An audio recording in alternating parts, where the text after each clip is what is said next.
साथी हो आज चाहिँ गुड इभिनिङ है साथी हो। आज चाहिँ म मेरो छोराको बात सुनेर अचम्मै परे। नानी हेर्दा मात्रै सानो है, कति मिठो मिठो कुराहरू गर्छ र म त उसको कुराहरू सुन्दै नै छु र तपाईँहरूलाई पनि सुनाउनु खोज्दैछु।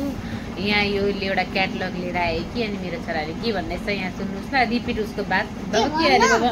भन त। मेरो पास पैसै छैन अनि ठुलो भयो भने यो किन्ने। कुन चाहिँ? तपाईको लागि यो वाला ब्लू वाला। ब्लू वाला? अहिले चाहिँ किन नकिन्दिने? किनकि पैसै छैन अनि कमाउनु पर्छ मलाई ठुलो भएर। तिमीले ठुलो भएर कमाउनु पर्छ? ठुलो भएर तिमी के गर्छौ? पैसा कमाउँछु अनि किन्दिनु।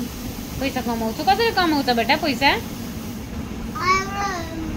म ठुलो भयो भने मलाई नि तपाईको पैसाबाट नि एउटा ल्यापटप किनिदिनु ठुलो भयो भने। ल्यापटप? अनि किन्दाबाट म वर्क गर्छु अनि त्यहाँबाट पैसा निक्लिराख्छ। ल्यापटपबाट? तिमीले साडी किनिदिएर लगाउनुको लागि म अब तिमीले ठुलो भएर कमाउनुको लागि म बस्नु? मलाई किन मसँग कुनै पनि छैन बेटा। कति ज्ञानी ज्ञानी कुरा है। भोक पनि लाग्यो? हुन्छ, माम पाक्दैछ ल। अनि आउनु त अझै मिठो मिठो बातहरू गरौँ न त अनि फ्रेन्डहरूसँग। अन्त मेरो छोराले अब ठुलो भएर के हुन्छ भन्छ। पहिले त ट्याक्सी ड्राइभर हुन्छु भन्थ्यो कि, अब अहिले चाहिँ के भन्छ ल सुन्नुहोस् ल साथीहरू। पैसा कमाउने। पैसा अहिले चाहिँ ल्यापटपमा पैसा कमाउने भन्दैछ कि। हैन, एउटा पैसा दिन्छ कसैले।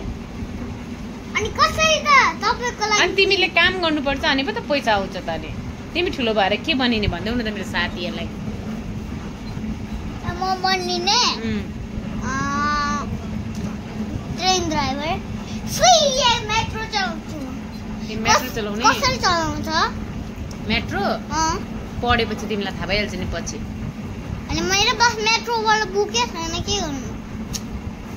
मेट्रो चलाउनुको लागि मेट्रोवाला बुकै पढ्नु पर्दैन त बेटा। राम्रो पढ्नुपर्छ पछि होइन। अनि कसरी चलाउने त्यो बताइहाल्छ नि।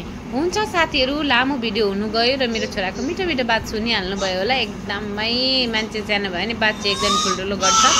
तपाईँहरूलाई कस्तो लाग्यो मेरो छोराको कुराकानी भन्नुहोस् ल कमेन्टमा। बब्बा।